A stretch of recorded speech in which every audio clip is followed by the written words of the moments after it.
वार्ता करी।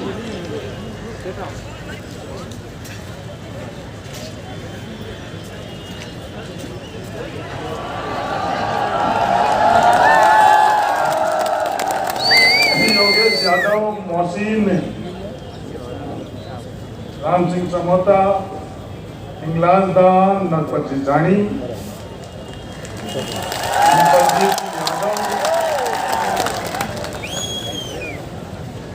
एक बड़ी ईमानदारी से मैं आप लोगों को बात करना चाहता हूं।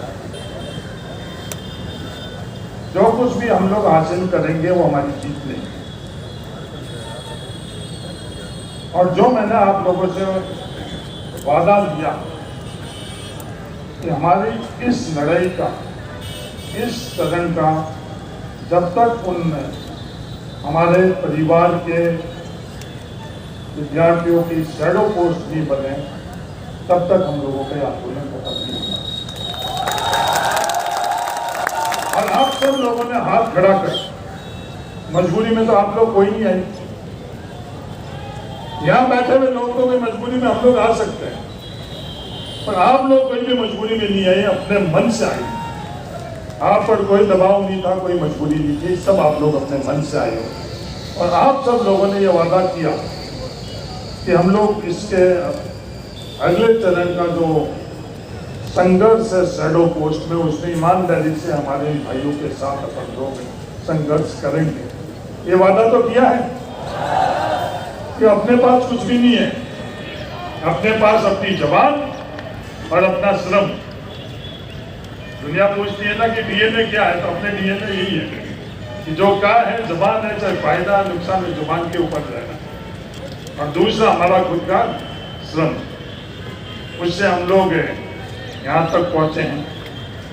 और जो वार्ता हुई उसके अंदर जो हमारी प्रमुख बात थी, 2018 के परिपत्र के अंदर संशोधन कर महिला आरक्षण के तर्क के ऊपर हॉरिजॉन्टल आरक्षण मिले, कि हम लोगों की कैटेगरी वाइज, ये हम लोगों की प्रमुख मांग। सरकार के तरफ से ये बात वार्ता के बाद तय हुई कि 48 घंटे के अंदर प्रशासनिक आदेश उसके संदर्भ में आएगा।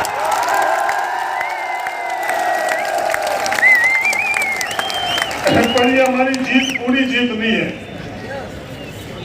ये पूरी जीत इस लड़ाई की, इस कदम के अंदर ये नरपत जानी और उनके साथ आप लोग जितने भी संघर्ष कर यहाँ तक पहुंचे हो, उस संघर्ष की पूरी जीत जब होगी, जब हम लोग शैडो पोस्ट क्रिएट कराकर, और जो नुकसान हम लोगों का हुआ, वो नुकसान के हम लोग करेंगे, वो हमारी पूरी जीत होगी। इसके अलावा भी अन्याय कई हम लोगों के साथ हो रहे हैं, उस अन्याय के लिए हम लोग अलग संघर्ष करेंगे।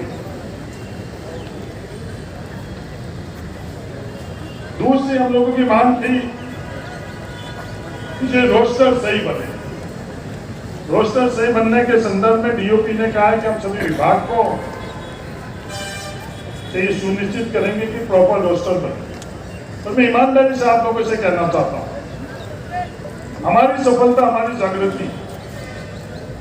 सही रोस्टर बनाने के अंदर हम लोगों को भी उतनी ही सतर्कता, उतना ही योगदान अगर रहेगा, तब जाकर हम लोगों को न्याय मिलेगा। जो भी अनरिजर्व कैटेगरी के अंदर हम लोगों के वर्ग का आदमी के सिलेक्शन हुआ है, उसको हम लोगों को खुद को पता कराकर उस रोस्टर के अंदर त्रुटि हुई अगर हम लोग सुधार कराएंगे, जब जाकर हम लोग इतने जागृत हम लोग नहीं होंगे, तो हम लोग किसी और के भरोसे हमारे भविष्य को अगर हम लोग सौंप देंगे, इस तरह का अन्याय हम लोगों के साथ होगा। विभाग डीओपी और डीओपी के अलावा दूसरे सब, उसका उदाहरण मैंने पहले ही बताया था कि वन विभाग के अंदर शून्य भर्ती, लगातार उसके अंदर वन विभाग के अंदर छोटे से कैडर के अंदर जब लोग अपन लोगों ने पता करी तो 77 भर्ती नहीं। उसके लिए भी सही रोस्टर के अंदर सिर्फ उनके भरोसे नहीं, सिर्फ प्रशासनिक आदेश से या और किसी तरह से हम लोगों के भरोसे में नहीं रहना। सबसे बड़ा कैडर हम लोगों का है शिक्षा विभाग। हमको चुनौती के तौर पर लेना चाहिए कि शिक्षा विभाग के अंदर जो भी ओबीसी अनरिजर्व कैटेगरी में आया हमारे जिले से, उनकी सूची बनाकर हम लोग अगर शिक्षा विभाग का रोस्टर हम लोगों ने अगर बना दिया तो अपने आप ही दूसरे विभाग का हम लोगों को बन जाए।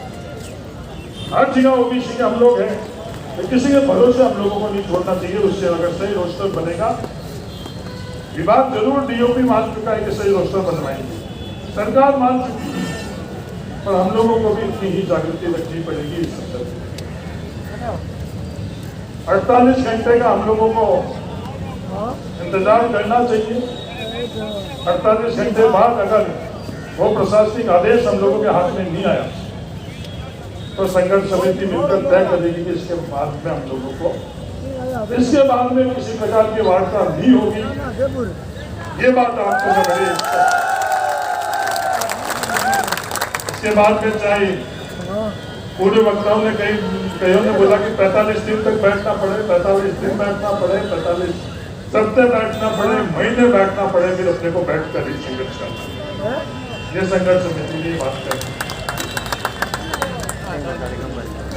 मैं अंत में आप तमाम लोगों को धन्यवाद देना चाहता हूँ। आप स्वयं आई हो और एक बात मैं आपको ईमानदारी से कहना चाहता हूँ, अगर हम लोग जागृत नहीं होंगे तो अपने हक और अधिकार के लिए हम लोग आशा छोड़ेंगे। हम लोग संगठित नहीं होंगे। हाँ, व्यक्तिगत हम लोगों का लगाव किसी से हो सकता है, वैचारिक तौर पर लगाव हो सकता है, पर हमारे मुद्दे पर, हमारी जायज मांग के ऊपर हम लोगों को हर चीज को नजरअंदाज कर एकजुट संगठित रहना चाहिए। ये मेरा आप सब लोगों से अपील है। मैं तमाम उन लोगों को भी धन्यवाद देना चाहता हूँ जिन्होंने यहाँ आप नौजवानों को पहुँचाने के लिए जैसी भी मदद करी है, जिन्होंने मदद करी उनको मैं धन्यवाद देना चाहता हूँ। कई ऐसे लोग हैं हम लोगों के